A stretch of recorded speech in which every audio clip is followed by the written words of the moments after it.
Well, good morning. I'll make some opening remarks followed by the Finance Minister. I'll then go through some slides and then we'll be happy to take some questions.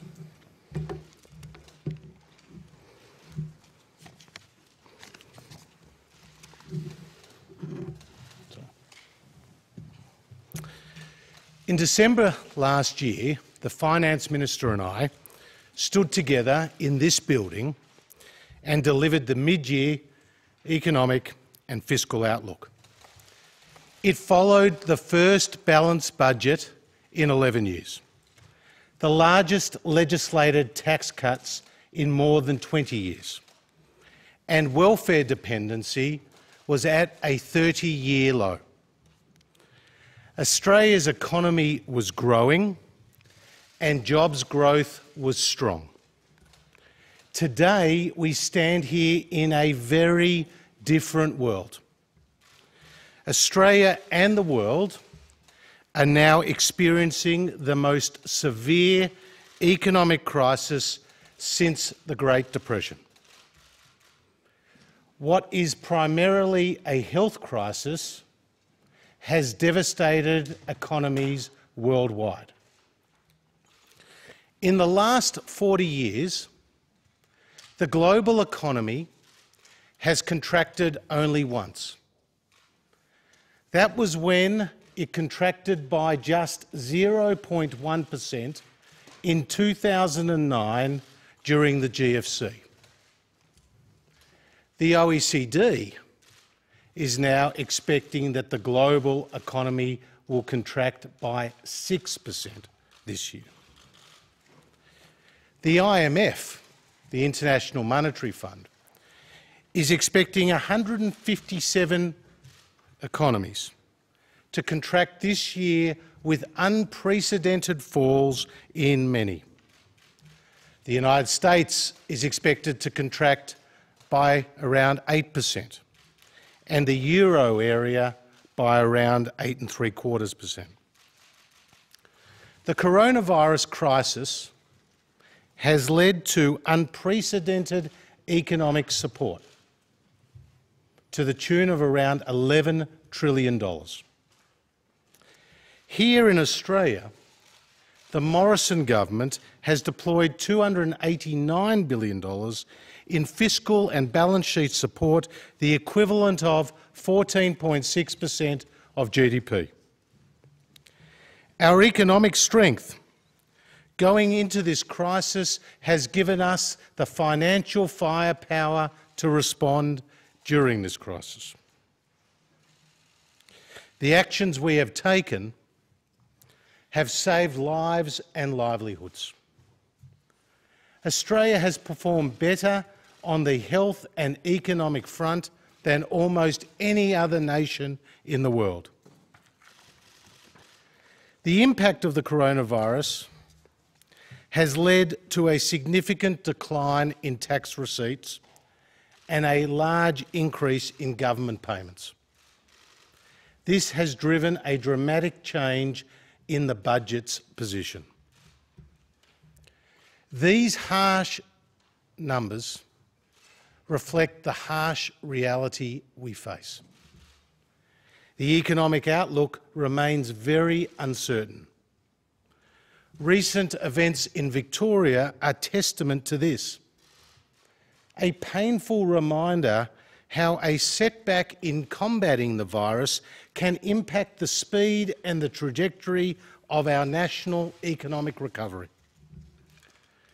In the economic numbers released today, Treasury are forecasting real GDP to have fallen by 7% in the June quarter, with household consumption, dwelling investment, business investment and exports all expected to fall as a result of the COVID crisis. Real GDP is expected to fall 3.75% in calendar year 2020, but grow by 2.5% in calendar year 2021.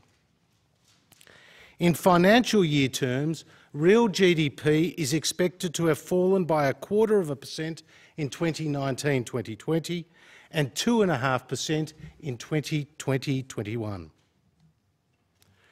During this crisis, fiscal support will be a primary contributor to GDP.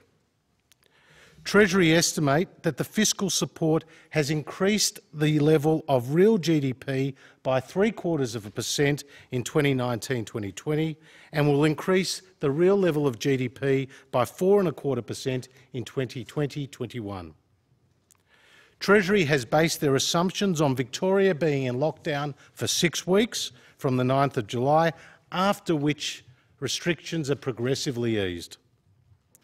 Other states are assumed to be gradually opening up in accordance with the plan agreed by the National Cabinet on the 8th of May. One of the largest impacts of this crisis is its effect on the labour market.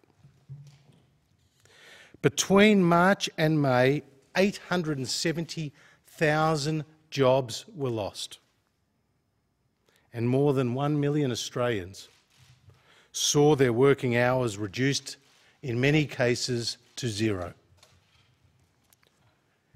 These are mums and dads, sons and daughters, friends and colleagues. And at 7.4% in June, the official unemployment rate is expected to peak at around 9.25% in the December quarter this year. Without the government's economic support measures, unemployment would have peaked at 5 percentage points higher. The government's economic measures have saved 700,000 jobs. And as we move to the next phase of this crisis, our JobMaker plan will get Australians back into jobs. As part of our JobMaker plan, we have already announced 2 million job trainer skills, a $2 billion job trainer skills package, an extension of our 50% wage subsidy for apprentices and trainees, and the creation of a national fund for job seekers to reskill and upskill. A higher education relief package that will subsidise short courses in critical areas like nursing, teaching and science to help Australians get back into work as quickly as possible. We have also announced $2 billion for priority infrastructure shovel-ready projects to support local jobs, and a home builder package that will support an additional $1.6 billion in dwelling investment in 2020 and 2021. Deregulation and a more flexible industrial relations system, including the continuation of the temporary changes we have made in response to the crisis, will be central to our plan for jobs. The coronavirus has had a significant impact on the budget bottom line. Our fiscal measures have been worth $164 billion, equivalent to around 8.3% of GDP. Of this, and this is a critically important point, 99% of our spending is over the 2 financial years, 2019-2020 and 2020-21. Our measures have been temporary, they've been targeted, and they have helped maintain the structural integrity of the budget. This includes the $86 billion JobKeeper program, which is today supporting 3.5 million workers, or 30% of the pre-COVID private sector workforce. The $16.8 billion coronavirus supplement has also been important to cushion the blow for more than 2 million Australians who are on income support.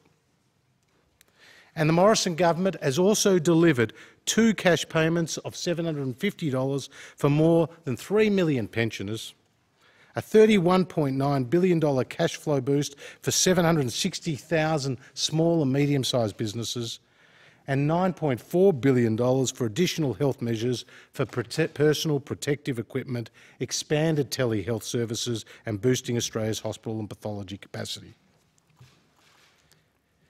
Every resource available to the government has been marshalled to defend the nation against the coronavirus.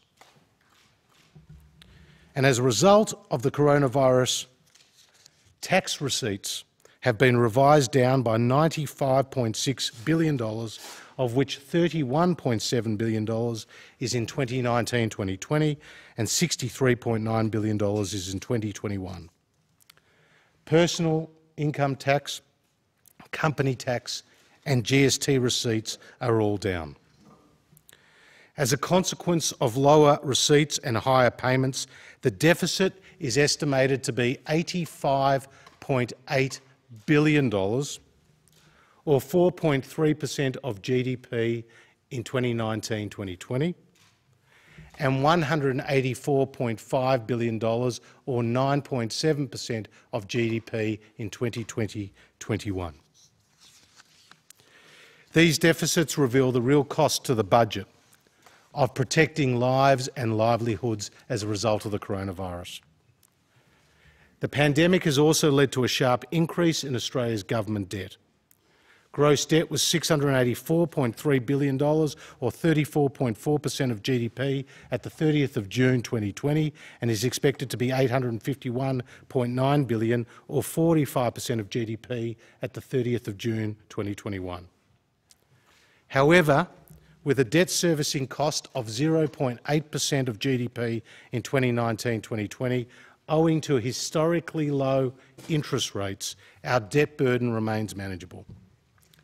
Net debt is expected to be $488.2 billion, or 24.6% of GDP at the 30th of June this year, and is expected to be $677.1 billion, or 35.7% of GDP at the 30th of June next year. Despite our increased debt levels, they remain lower than what many comparable nations went into this crisis with. The average debt-to-GDP ratio for major advanced economies is now expected to exceed 100% in 2020. Australia's strong fiscal position has seen our AAA credit rating reaffirmed by all three major credit rating agencies during this pandemic, and we have been singled out by the International Monetary Fund to be the only developed economy to have its economic outlook upgraded this calendar year.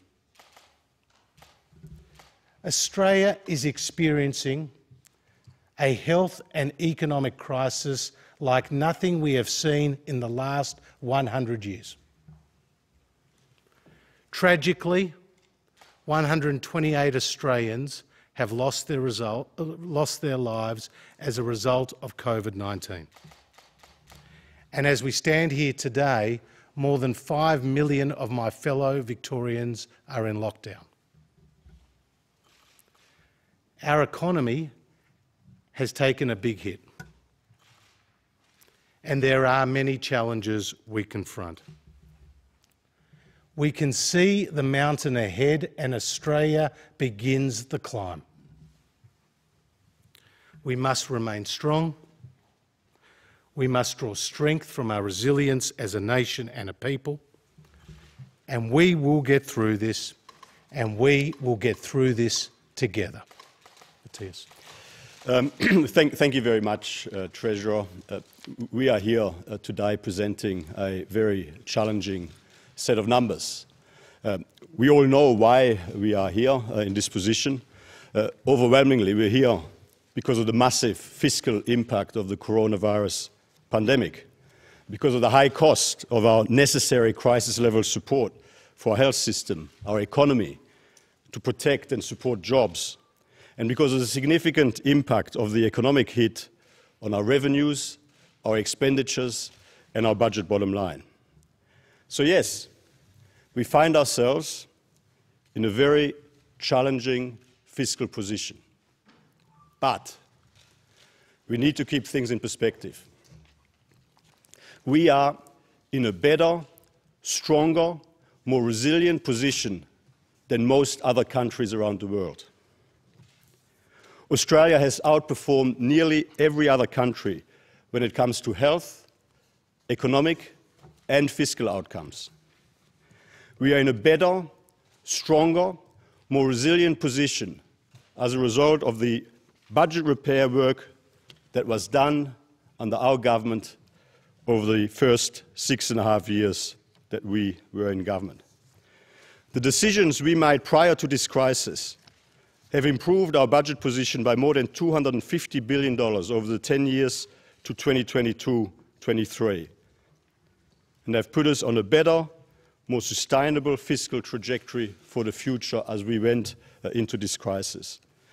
If we had not done that, we would have had less fiscal capacity to respond, and our economy would have been less resilient.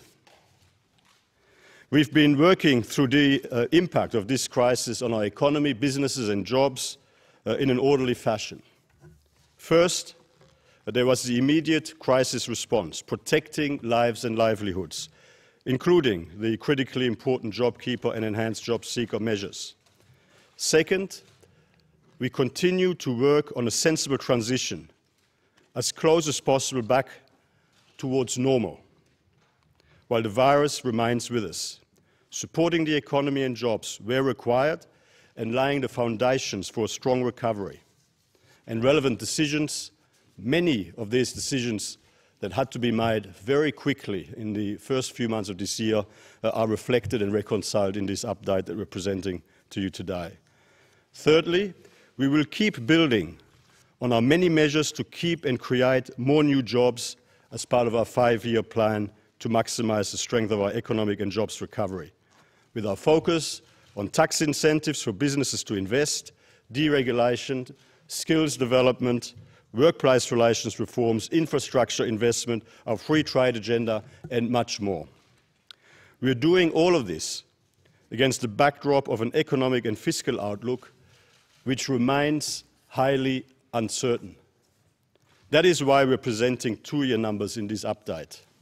By the time of the budget in October, which we delayed for a reason, we will be in a position to provide all the relevant forecasts and projections over the entire forward estimates and over the medium term. In the budget, of course, we will also reflect the next instalment of our comprehensive 5-year plan to maximise the strength of our economic and jobs recovery on the other side. But let me repeat the most important point this morning. Yes, Australia finds itself in a very challenging fiscal position as a result of the impact of the coronavirus crisis and pandemic here in Australia. But we are in a better, stronger, more resilient position than just about any other country around the world, and that gives us a very strong foundation from which to build the recovery on the other side. Thank you, Matthias. Just going to go through some slides.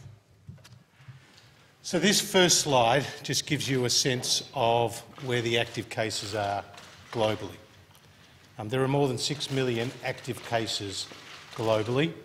More than half of the new cases are coming from just 3 countries: the United States, Brazil and India. And what's interesting is if you look at the number of active cases per 1 million people, Australia is at 156. 156 active cases for every 1 million people. In the United Kingdom, it's 3,700 active cases for every 1 million people. In the United States, it's 7,700. In Sweden, it's 7,100. It just reflects the reality and the perspective that we need to bear in mind, even with our second wave of cases in Victoria. Next slide. So the number of daily cases has increased by 1.6 million over the last week. And the point of this slide is just to emphasise that we're not out of the woods yet, that the daily rate of increasing in cases is 3 times globally what we saw in April. So the intensity and the number of cases has increased. Next slide. This is the global growth numbers. And what you can see from this is that over the last 40 years, effectively, the global economy has grown every year, except one, which was in 2009 when the global economy was just down 0.1%. This is Treasury's forecast for the global economy to contract by a bit more than 4% over the course of this year. Next slide. The next slide details Australia's relative performance in terms of GDP growth forecasts by the IMF for major advanced economies. And quite clearly here, Australia's performance is a lot better than what we're seeing around the world. To put it in perspective, the United States is seeing a contraction this calendar year of around 8%. The United Kingdom, around 10%. France, around 12%. Next slide. The next slide reflects what is happening in this calendar year here in Australia. Now, what we've seen is, in the June quarter, an expectation that growth will be down by 7%, but importantly growing in the September quarter by 1.5%. And in terms of what is going to be happening in 2020, the expectation is that the economy here in Australia will contract by 3.75%, but will grow by 2.5% next year. Next slide.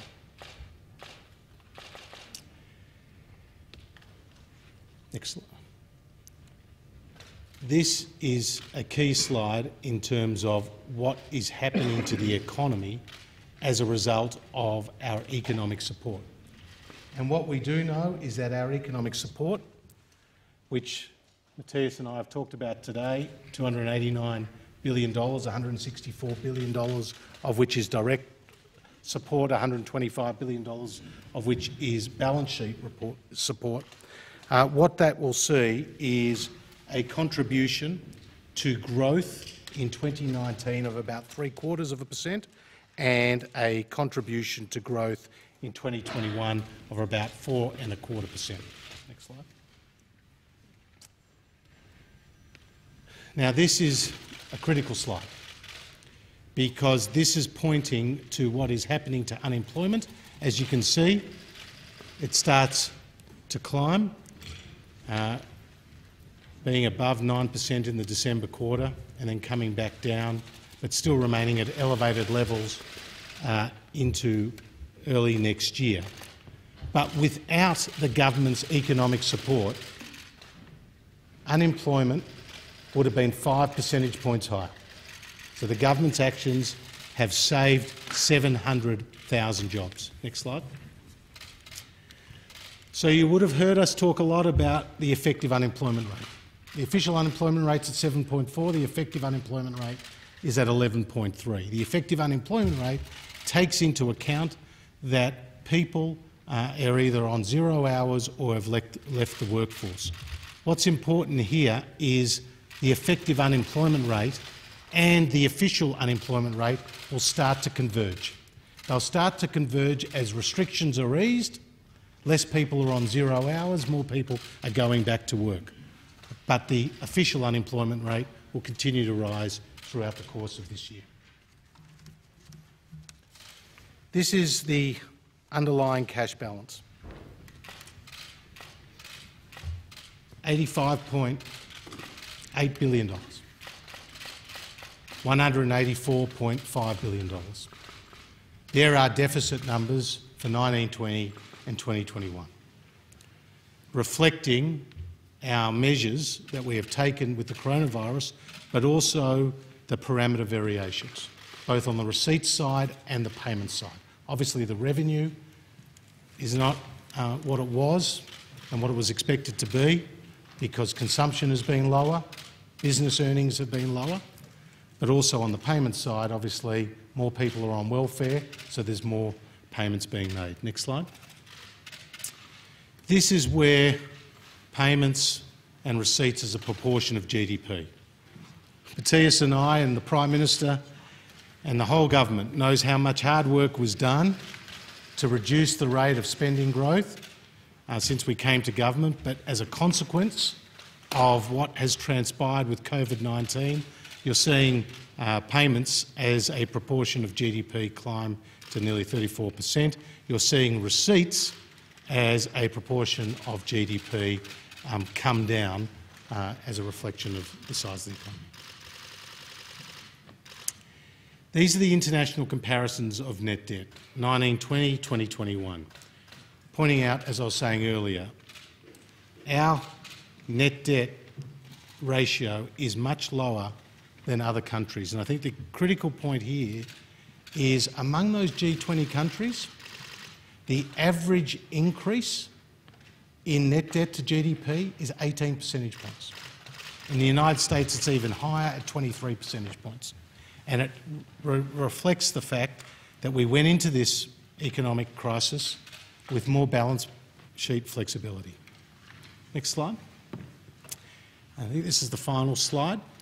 This is gross debt and interest costs. This goes to the cost of our debt, even at elevated levels. And as the Governor of the Reserve Bank has recently said, 5-year money is available at 0.4%, 10-year money at around 0.9%.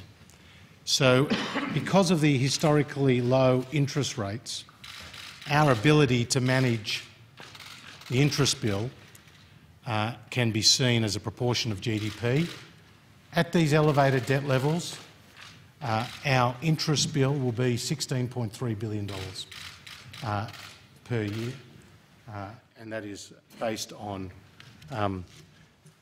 that public debt interest costs as a proportion of GDP. Yes, Lani. Questions? Treasurer, we know that mining investment is helping to prop up the economy. Can we expect any measures in the October 6 budget that reduce red tape or create tax incentives for the resources sector? And we know that a lot of the capital in mining comes from China. So how important do you see your relationship in continuing the business relationships with China amid the current political tensions? Sure. I'll say a few things. I'm sure Matthias is a proud Western Australian because Western Australia has been such a strong aspect of our mining sector for so long. And you're right, it is one of the bright spots with mining investment improving. And it's off the back of continued high demand. I mean, the iron ore price, we had it in my EFO at $55 a tonne, and it's approached around $100 a tonne. And that's a reflection of some of the supply constraints in Brazil, but also the continued demand out of China. In terms of incentives for mining investment, as you know, we outlined in the early stages of our coronavirus response 2 major incentives for business. The instant asset write-off, which we have extended to items, multiple items, up to $150,000 that can be written off immediately, multiple items. And then we also announced the 50% accelerated depreciation initiative for businesses with a turnover of up to $500 million. Now, these initiatives are designed to boost investment, to bring forward investment that would have otherwise been maybe delayed because of the uncertain economic environment. That 50% accelerated depreciation initiative goes out to June next year. What I'd also say about deregulation, because obviously that's a very big focus for us, and what we're trying to do is streamline the approvals processes, and we've got a bilateral relationship now going with Western Australia. Ben Morton is doing work on that, designed to fast-track, without compromising at all the environmental requirements and the environmental standards, fast-track some of these projects. So on that point, Solana, our resources sector has been an incredibly important sector underpinning the strength of our economy through this crisis. And one of the early decisions that our government made, working with relevant state governments, is to keep the resources sector operating through this crisis and to find ways to keep the resources sector operating in a way that was COVID safe. There's no question that much of the resilience of our economy through this period has been underpinned by the ongoing strong performance of the resources sector. Moving forward, I mean, we'll want to maximise investment across the economy. I mean, you know, clearly we want to see the resources sector continue to perform strongly, but we want to see investment across the board. We want to provide incentives and encouragement to businesses across the board to invest in their future growth and success, so they will hire more Australians again. That's going to be very much our focus. On China, of course, we have an important. On China, of course, we have an important mutually beneficial relationship with China, and we'll continue to ensure it's in the best possible shape moving forward. Thank you, Fiona. So we'll get around. Treasurer, given the uncertainty and everything that we're seeing, what level of confidence can you have in any projections? Well, forecasting is difficult at the best of times, let alone in the middle of a pandemic. And I note that one fellow member of your press gallery, Chris Ullman, described forecasting at this time as putting your finger up in the cyclone and trying to take the wind speed. I mean, it is really difficult. But Treasury have, I think, done an excellent job in the circumstances, and obviously we work with our international counterparts around many of the global assumptions. But in terms of the domestic economy, obviously how we manage future cases of the coronavirus will be absolutely key to the economic recovery, both its speed and trajectory. And so that is why learning from the lessons and experiences in Victoria will be absolutely critical, because there will be more cases, and how we manage those effectively will affect our recovery. Given the situation in Victoria, the tax incentives the Finance Minister speaks of in the budget, no doubt more measures in the budget, spending measures, coronavirus supplement for the job seeker possibly past December, possibly another instalment of JobKeeper past March, it's highly likely this will be a higher deficit than $184 billion, won't it? And are we in a situation where we're probably not going to see a surplus for a decade in this country now? Well, these numbers reflect the harsh reality that we find ourselves in, but it's really important to keep emphasising the fact that the initiatives we have taken have saved lives and livelihoods. I mean, the JobKeeper program, whether it's Lisa with her F45 gym in Indooroopilly, who said that it was the way she kept her staff on and her doors open, whether it's Michael in Gosford with his cafe, who said this was his ray of light. I mean, these business owners and their staff members are talking on behalf of millions of Australians.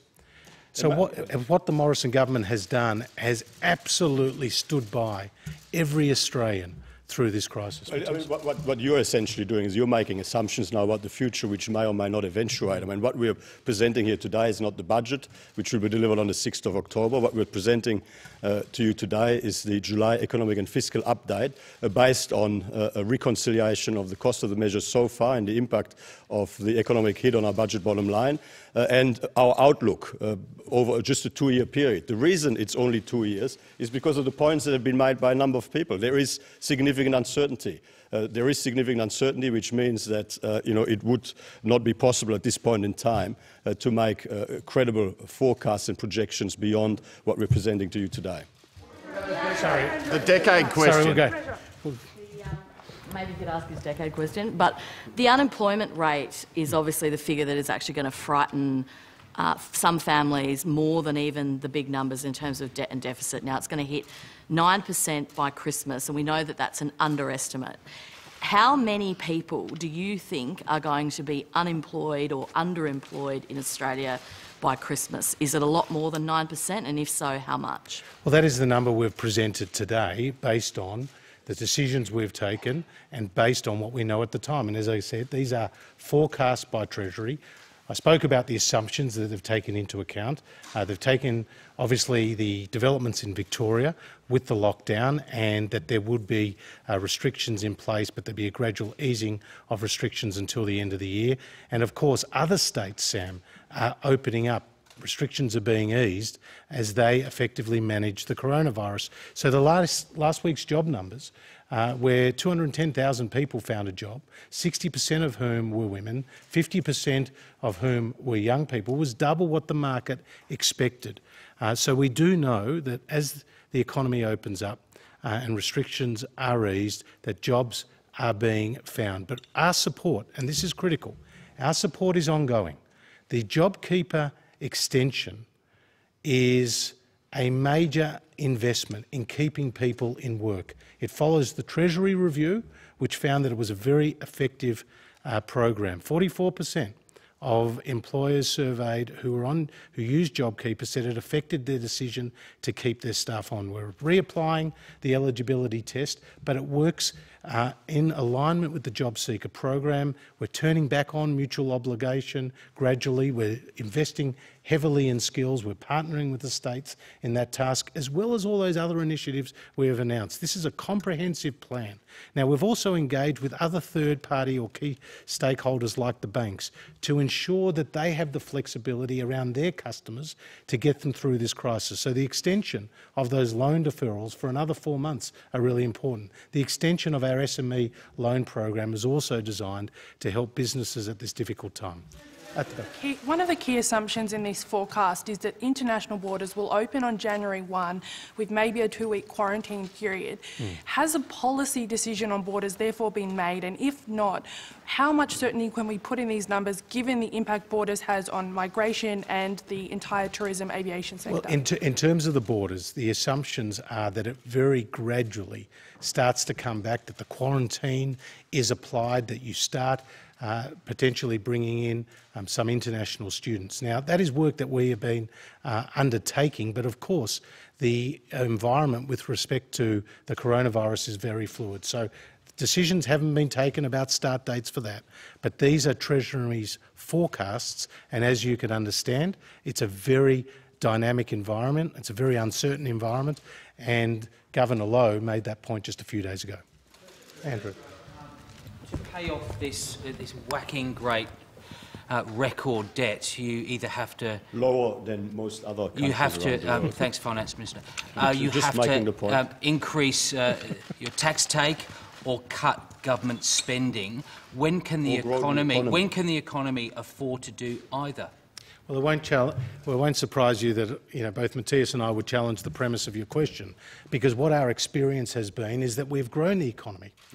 And we have seen spending on essential services, such as hospitals and schools, reach record levels.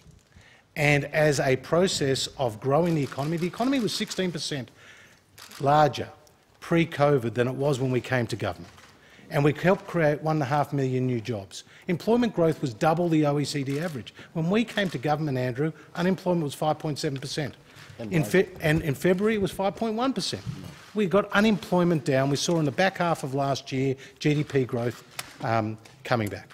And so our focus is on getting people back to work. This is the Prime Minister's job maker plan. He's laid it out comprehensively. It's about industrial relations reform. It's about infrastructure investment. It's about investing in skills and training. It's about cutting red tape so people can invest more time in their business than filling in paperwork. This is our focus, and we know that we can do it again as we have done before. Treasurer, you said the forecasts include an assumption that the lockdown in Victoria will only last 6 weeks. And I think it's been said that that 6 weeks will cost $3.3 billion. Dan Andrews flagged yesterday that if the case numbers don't fall or continue to increase, that lockdown might have to last longer. Would we be looking at another $3.3 billion, or would the hit be worse if it goes on for longer? Well, again, we are making forecasts based on the decisions that have taken as of today. And that decision has not been taken by the Andrews government, and we're very hopeful that the measures that they're putting in place, and indeed with the Commonwealth support, with our ADF personnel on the ground, with our Commonwealth health officials, with all the other work that and all the other resources that we're deploying to Victoria, that we can make inroads in that state in flattening the curve and getting the outbreak under control. I mean, these numbers reflect the decisions that have been taken, and as I said there, it's a 6-week lockdown which the Premier has announced, and then a gradually easing of restrictions before the end of the year. feedback are you getting from the ordinary Australian about the ramp up in debt? Is it something that makes you feel comfortable about increasing it if you need to? And also, can you just clarify the forecast price for iron ore and whether or not the big fall-off in coal might take away any benefits from that? Okay. Well, Ms. Pearce speak to the iron ore forecast. But in terms of your first question, the public's first concern is about their health. And our first concern is about the public's health. And that is why the Prime Minister has been on daily calls that Matthias and I have both joined with the Chief Medical Officers, with the Health Minister, with the Aged Care Minister and with many others to actually work through the health challenge. And we are absolutely focused on delivering an effective health response, because that's the best way of delivering an effective economic response. In terms of their other main concern, it's about jobs. People want to maintain their jobs or to find a job in this very challenging economic climate. And 3.5 million people have benefited from the JobKeeper program, and it has worked to meet its objectives, namely saving businesses and jobs, maintaining that formal connection between employers and employees, and delivering the income support.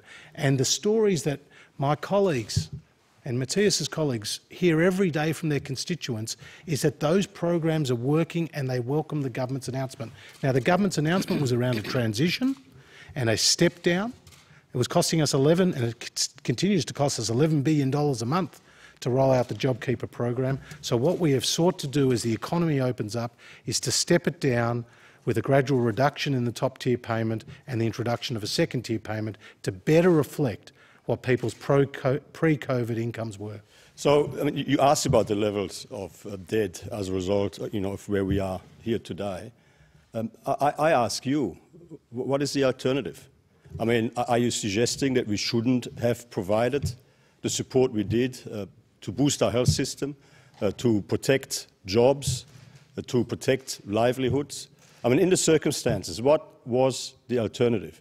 The second point is, and we've got to really keep this in context, our debt level as a share of GDP, even now, is lower than the debt level as a share of GDP of many other countries around the world before we went into the coronavirus crisis. And in relation to the assumptions around iron ore, well, clearly, I mean, in more recent times, the iron ore price has been running at about in excess of $100 a tonne.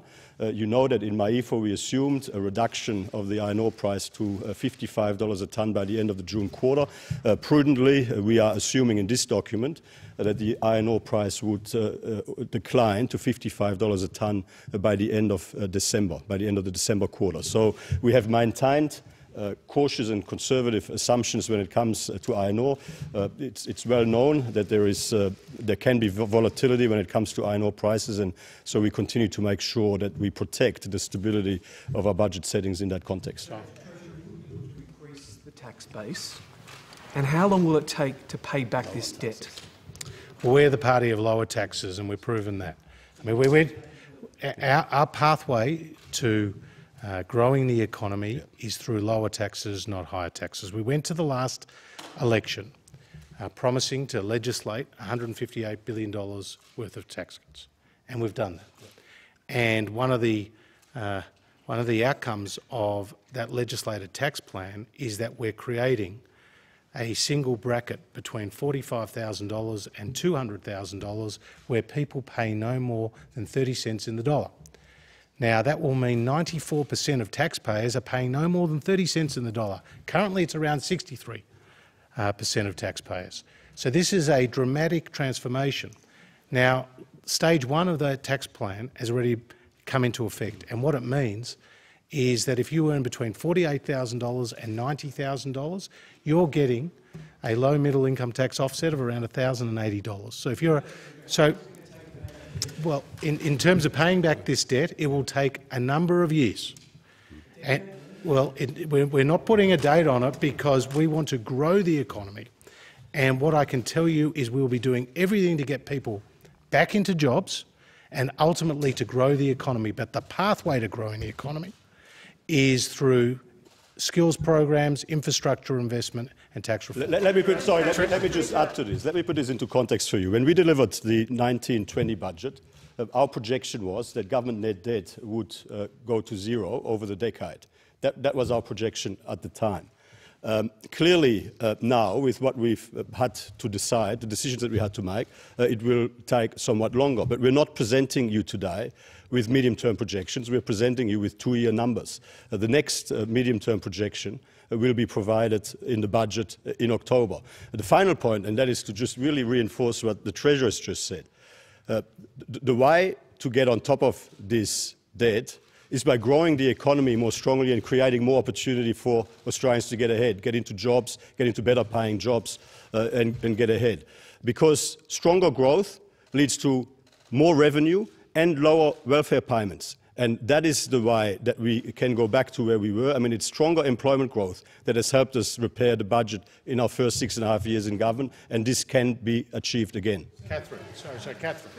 Well, it's a question to either of you, really. Just if I can take you to the summary of key policy measures page, and if we look at the income support for individuals, which includes the coronavirus supplement, how does it go from an outlay of $11.5 billion to a return to the budget of $834 million in the following year? What's the assumptions? Well, in terms of the coronavirus supplement, it's what we've announced this week, which is that it's coming down from $550 to $250 from the end of September through to the end of the year.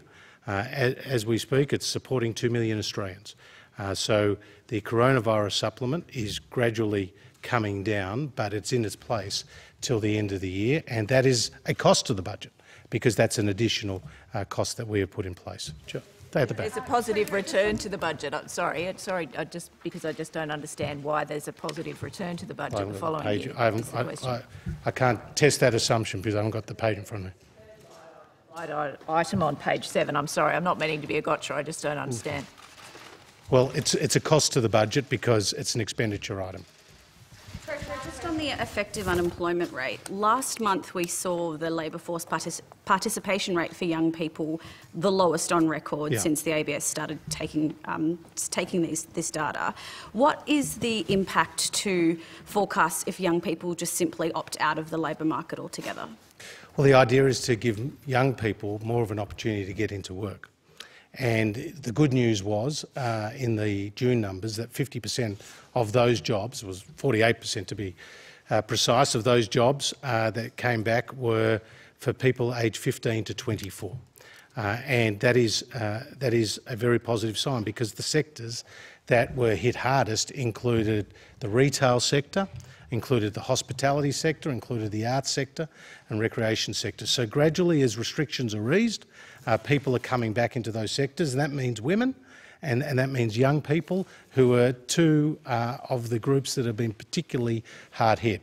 We have a number of programs, whether it's our skills programs or our path initiatives or what we're doing with the apprentice wage subsidy. I want to emphasise that program. I mean, providing a 50% wage subsidy at a cost of $1.5 billion will help keep 180,000 apprentices in work, and a lot of those are young people who are just starting off.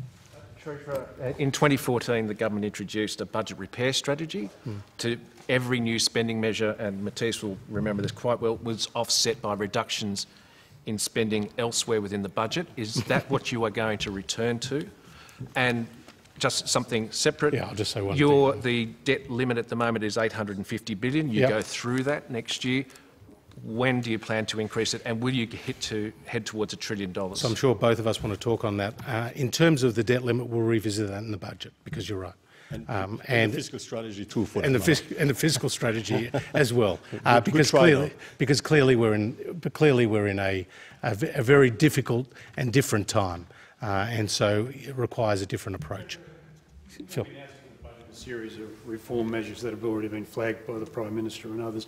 How much are you hoping that these numbers today act as some sort of springboard in terms of garnering Senate support for what you might be asking and wider support amongst the voting public? Well, I can tell you the first cab off the rank will be labour market flexibility.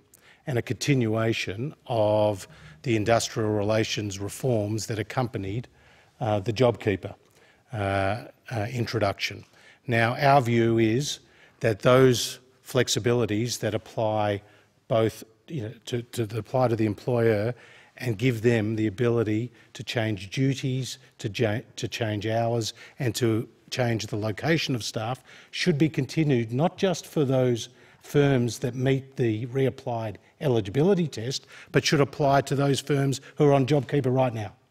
960,000 firms are on JobKeeper right now, and they should be able to maintain that IR flexibility going forward. This is a discussion that the Attorney-General will have with the relevant stakeholders, because what we do know is that businesses have relied on those flexible labour market reforms to operate in this challenging environment. And it is reasonable that if you were previously working in sales in the showroom, but your shop is closed, that your employer can ask you to help in the warehouse with the stocking. Something as reasonable as that, particularly as you are getting that $1,500 JobKeeper payment, is something that has benefited the workforce. So, Phil, we're looking to continue those IR flexible arrangements, but we're also looking to expand in the reforms as part of those 5 working groups. And those 5 working groups cut across enterprise agreements. They look at obviously greenfield sites, casuals, compliance and award simplification.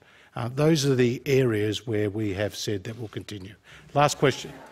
I had a question. It's going to be an incredibly difficult time for people looking to enter the labour force for the first time, whether they're younger Australians or maybe people who need to find work now because their household income has fallen so far. You've put in a lot of measures around JobMaker and those things. In the Treasury review, they recommended a special wage subsidy for businesses hiring first-time workers. Is that something the government would consider or is considering? Well, obviously the JobKeeper program is providing not only income support, but it's effectively subsidising the cost of labour for businesses who are affected. Now, that's our focus, but we also have some other programs. We have other programs which sees up to $10,000 incentives to employers to either take on older workers, but also younger workers. We have a range of existing incentives that we put in place. We'll have more to say about various initiatives around getting people back to work. I think there was a couple more questions. And then we'll see cuts to the public service in the budget in October, given the numbers that we're seeing at the moment. Special Minister. We'll be delivering the budget in October. Are we likely to try and constrain costs by cutting the public service? Well, what we're doing today is provide the update on where we're at in terms of the fiscal impact of the coronavirus pandemic and the fiscal impact of the measures that we had to take to support our health system, the economy and jobs. We'll be delivering the budget on the 6th of October, and we'll continue to make sensible judgments in all of the circumstances. Thank you. Okay, we could take one more question. Thank you. Are you still looking at bringing forward tax income cuts in the October budget? And if so, is that an indication the government sees this as a need to spend its... No, but to be fair, you've talked about this before, so I think it's a valid question. As Matthias said, you would all like us to deliver the budget. That will be on October the 6th. What we've delivered today is a consolidation, a crystallisation of the decisions, more than 100 different measures that we have taken since MyEFO. And obviously, the numbers today paint the reality of where the economy is at. In relation to tax, I just repeat what I've said previously, which is we are the party of lower taxes. We took to the Australian people $158 billion of lower taxes, and that was endorsed by the Australian people. I don't have to tell you there was quite a contrast in the tax plans that went to the Australian people at the last election. The other side had $387 billion of higher taxes, taxes that remain on their books, whether it's housing, whether it's superannuation, whether it's on retirees. They're the taxes that they were going to hit Australians with. And could you imagine hitting Australians with those taxes at this difficult time? In contrast, we legislated income taxes. Stage 1 has come in, stages 2 and 3 are still to come in. Of course, we will look at those issues in accordance with our budget processes, but I also point out that as of July the 1st, 3.5 million businesses benefited from tax cuts for small and medium-sized enterprises. That tax cut has brought it down to 26% and it will come down to 25%, 5 years earlier than was originally intended. If you're a supermarket or a pub, that could be worth $7,500 a year, more money in your pocket to grow your business. The instant asset write-off, the accelerated depreciation, there's a whole lot of initiatives that we have undertaken on the tax side, which is giving people more of their money as it should be. Thank you.